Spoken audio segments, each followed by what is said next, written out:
The 2021 Honda Accord infotainment system can sometimes freeze or become unresponsive. This shows the infotainment system display. The first step is to try a soft reboot, which is like restarting your computer.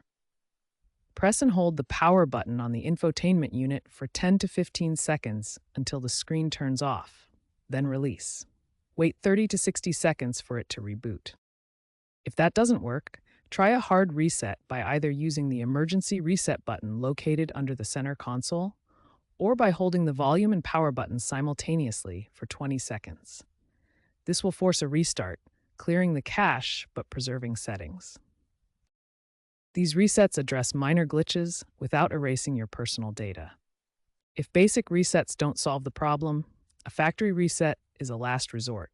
This will erase all user data and restore the system to its original settings. To perform a factory reset, go to Settings, then System, then Factory Reset in the infotainment menu. You may need to enter a PIN if you've set one.